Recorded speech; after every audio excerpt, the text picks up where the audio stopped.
రిజర్వేషన్ల అంశం మీద పెద్ద చర్చ జరుగుతున్నది.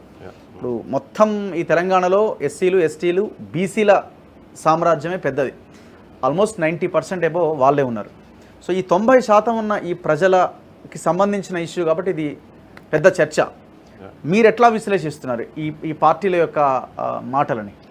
అంటే రఘు కొద్దిగా ఓపెన్గా మాట్లాడాలంటే మాత్రం అన్ని రాజకీయ పార్టీలు ప్రస్తుతం ఉన్నటువంటి అన్ని రాజకీయ పార్టీలు గతంలో ఏళ్ళనే కావచ్చు, ఇప్పుడు పవర్లనే కావచ్చు, అన్ని రాజకీయ పార్టీలు ఉన్నట్టు మాట్లాడుకోవాలంటే మాట్లాడుకోవాలి కూడా ఫ్యాక్ట్ మాట్లాడాలి రియాలిటీ. ఇప్పుడు అసలు ఎవరికి కూడా ఈ పేద ప్రజల మీద ప్రేమ లేదు. పేద ప్రజల అభ్యున్నతికి కానీ వాళ్ళ విద్యకు కానీ వాళ్ళ సామాజికంగా వాళ్ళ గౌరవాన్ని పెంపొందించేటువంటి ఆలోచన ఏ రాజకీయ పార్టీకి ఉన్నది అన్నట్టు నాకైతే అనిపిస్తలేదు. అంటే ఆచరణలకు చూడాలి కదా. అవును. సో ఆచరణలో ఇప్పుడు సపోజ్ ప్రతి ఒక్కరు ఇప్పుడు దేశంలో మొన్నటి వరకు సప్పగా ఉన్నట్టు అనిపించింది. ఎప్పుడైతే రాహుల్ గాంధీ ఈ బీసీ కులగణన అని చెప్పని అన్నాడో, కులగణన అందరి కులగణన జరగాలి, దాంట్లో బీసీలకు ఉపయోగపడేటువంటిది వాళ్ళ శాతం ఎంతున్నది, అసలు వాళ్ళ రిప్రజెంటేషన్ లేదు, ప్రైమ్ మినిస్టర్ ఆఫీస్లో లేదు, పెద్ద పెద్ద గవర్నమెంటల్ టాప్ పొజిషన్స్లో ఎక్కడ లేదు అనుకుంటా దేశం మొత్తం చెప్పుకుంటా తిరుగుతూ ఉన్నాడు తన. సో దాన్ని రావాలంటే ఏం కావాలి? సమగ్రమైన డేటా కావాలి ఫస్ట్. సో కులగణన అనేది జరగాల్సిందే. అంటే జనంలో సమగ్రంగా కంప్లీట్గా అందరు ఎవరెవరు ఏ సెక్షన్స్ ఎంతెంత ఉన్నది, ఆస్తులు ఎక్కడ ఉన్నాయి, విద్య ఎవరి దగ్గర ఎక్కువ ఉన్నది, ఇదంతా జరగాలి. ఇది జరగడానికి ఇవాళ కొత్తగా మొదలు కాలేదు, ఇది కొత్తగా మాట్లాడే అంశం కాదు ఇది. యాక్చువల్గా ఫస్ట్ స్వతంత్రం వచ్చిన తర్వాత, అంటే స్వతంత్రం రాకముందు 1871 నుంచి 1931 వరకు 7 సార్లు కంప్లీట్గా బ్రిటిష్ పాలన ఉన్నప్పుడు సెన్సెస్ తీసిండ్రు. 41లో సెకండ్ వరల్డ్ వార్ వచ్చిన తర్వాత కొద్దిగా డిస్టర్బెన్స్ అయ్యి అప్పుడు జరగలే. ఎప్పుడైతే స్వతంత్రం వచ్చిందో ఆధిపత్య కులాలకు ఉన్నటువంటి సంబంధించిన వాళ్ళే అధికారంలోకి వచ్చి ఇక్కడ కూర్చున్నారు కాబట్టి వాళ్ళు అప్పటి నుంచి కులగణన చేయలే. ఏదైతే క్యాస్ట్ సిస్టమ్ ఇక్కడ ఏదైతే డిప్రెస్డ్ క్లాసెస్ ఎట్లయితే ఉండేనో వాళ్ళని అట్లనే కంటిన్యూగా కావాలనే దుర్బుద్ధో అది ఏందో తెలియదు, కానీ వాళ్ళు వచ్చే వరకు అక్కడ నుంచి మళ్ళీ కులగణన జరగలే.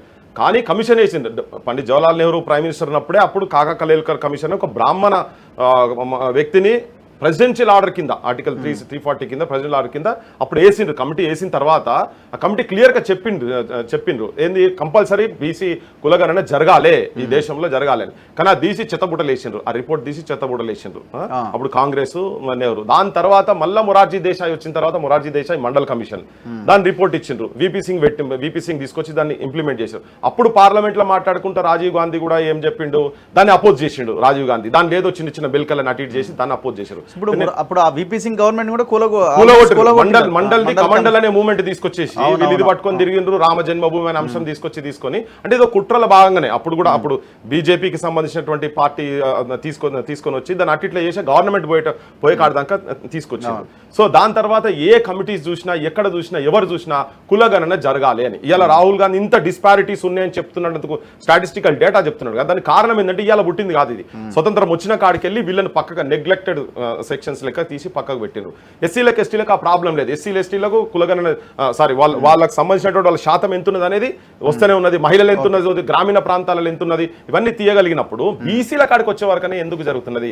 సగభాగం కన్నా ఎక్కువ ఉన్నారు బీసీలు ఇక్కడ భారతదేశంలో. మన దగ్గరనైతే చాలా దాదాపు 60% వరకు ఉన్నారనేది చెప్తున్నారు లెక్కలు మొత్తం బయటకు వస్తే కానీ తెలియదు. కానీ 60% ఉన్నటువంటి జనాలకు వాళ్ళ ప్రాతినిధ్యం వల్ల జరుగుతలేదు. ఈవెన్ కోర్ట్స్ కూడా, నువ్వు ఎనీ కోర్ట్ ఎక్కడ చూసినా కానీ సబ్స్టాన్షియల్ డేటా కావాలి మాకు, ఆబ్జెక్టివ్ అనాలిసిస్ జరగాలి, ప్రతి దాని మీద ఒక ఆథెంటిక్ ఇన్ఫర్మేషన్ కావాలని చెప్పి కోర్ట్స్ కూడా చెప్తున్నది. కోర్టులు కూడా ఎన్ని జడ్జిమెంట్లు, all committees, even Manmohan Singh కూడా 2011లో పార్లమెంట్లో కంపల్సరీ మేము బీసీ కులగణన చేస్తాము అని చెప్పిండ్రు. కులగణన జరుగుతుంది, దానిలో బీసీలకు న్యాయం ఏంటంటే చేస్తామని చెప్పిన తర్వాత కూడా మళ్ళీ దాని తర్వాత కింది చేసి దాన్ని సెన్సెస్ కాదని చెప్పి పంచాయతీ రాజ్ అని, urban development, rural development, different డిపార్ట్మెంట్స్తో అటు చేసి మళ్ళీ దాన్ని తీసి దాన్ని మళ్ళీ చెత్తబుట్టలు వేసారు.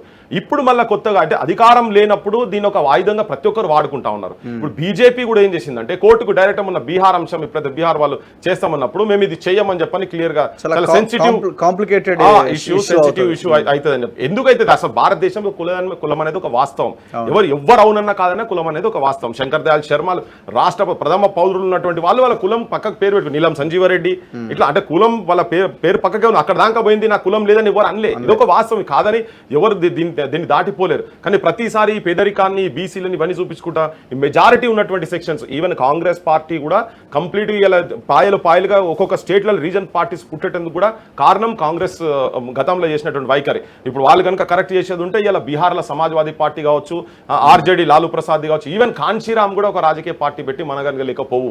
అందుకని ఏంటంటే జిస్కి సంఖ్య జితిని భారీ ఉత్ని ఉస్కి భాగీదారి అని చెప్పి కాంశీరామ్ చెప్పి సంఖ్య ఎక్కువ ఉన్నది కానీ వాళ్ళ భాగస్వామ్యం మాత్రం జరుగుతలేదు. సో ప్రతిసారి దీని ఒక ఆయుధంగా వాడుతున్నారు. ఈవెన్ ఇప్పుడు లేటెస్ట్ గా జరుగుతున్నటువంటి ఇప్పుడు లాస్ట్ 1 వీక్ నుంచి దాని చుట్టే తిరుగుతా ఉన్నది.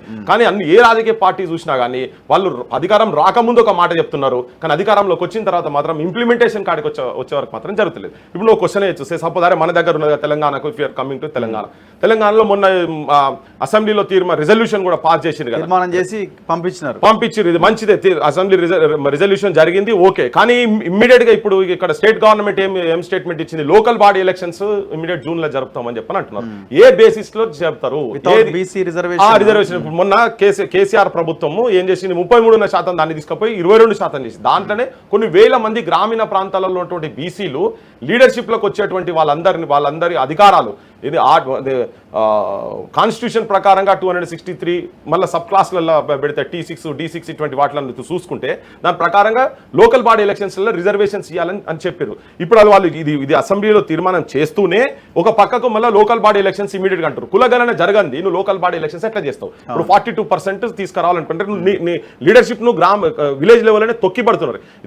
ఇది వినాలే చాలా మంది ఏంటంటే గ్రామీణ ప్రాంతాలలో ఉన్నటువంటి సర్పంచ్లు కావాలనుకునే వాళ్ళు, ఎంపీటీసీలు కావాలనుకునే వాళ్ళు, జెడ్పీటీసీలు కావాలనుకుంటే వాళ్ళు, మీరందరూ రేపు పొద్దుగాల దీని మీద మాత్రం క్వశ్చన్ చేయాల్సిన అవసరం ఉన్నది, తిరగబడాల్సిన అవసరం ఉన్నది. 42% ఏదైతే రాహుల్ గాంధీ చెప్పిండో వీళ్ళు ప్రభుత్వాలని చెప్తున్నాయో డిఫరెంట్ పర్సనాలిటీస్ అన్ని, అవి అయిన తర్వాత లేకుంటే కులగణన జరిగిన తర్వాత ఇది ఇంక్రీజ్ చేసి ఆ లిమిట్ అయితే 50% ఉన్నదో బీహార్లో ఎట్లయితే వాళ్ళు చేసుకొని ఒక రోజుల 2,08,000 ఖాళీ టీచర్ పోస్టులు పెరిగినాయి తెలుసు అట్లా. సో దాని ఫ్రూట్స్ అనేది ఈ సెక్షన్స్ కి అర్థమైతలేదు. బీసీ సెక్షన్స్ కు దాంట్లో ఉన్నటువంటి బలం ఏంది, దాంతో ఎంత ఉపయోగం జరుగుతుంది, సామాజిక న్యాయం జరుగుతలేదు, విద్యాపరంగా న్యాయం జరుగుతలేదు, ఉద్యోగ పరంగా నీకు న్యాయం జరుగుతలేదు, ఆర్థిక పరంగా కూడా న్యాయం జరుగుతలేదు.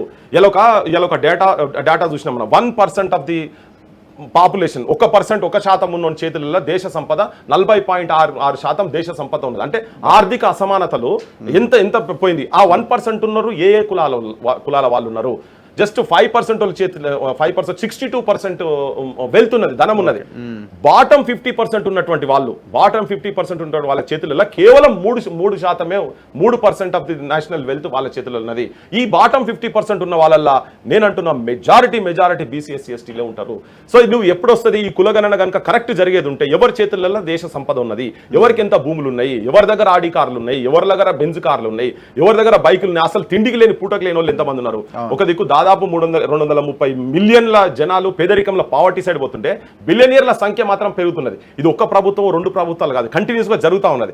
జనం గుట్టిగా కూర్చొని 500కో 1000 రూపాయలకో ఇంత తాగుడుకు ఇయ్యంగానే ఓట్లేసే వరకు, కానీ మన సామాజిక ఆర్థిక విద్యా వైద్య పరిస్థితులు మొత్తం బుందబెట్టి ఎక్కడికో పాతాళానికి తొక్కేసే సిచ్యువేషన్ వచ్చినాయి. ఇలా ప్రైవేట్ యూనివర్సిటీస్ కంప్లీట్గా వచ్చినాయి. అసలు కనీసం రేపు పొద్దుగాల ఫీజులు కట్టి చదివించేటువంటి పరిస్థితి పేద కుటుంబాలలో లేదు. చదువుకు శాశ్వతంగా దూరం చేసే సిచ్యువేషన్స్ తీసుకొచ్చి పెట్టింది. కాబట్టి సమగ్రంగా ఈ కంప్లీట్ కులగణన జరగాలి.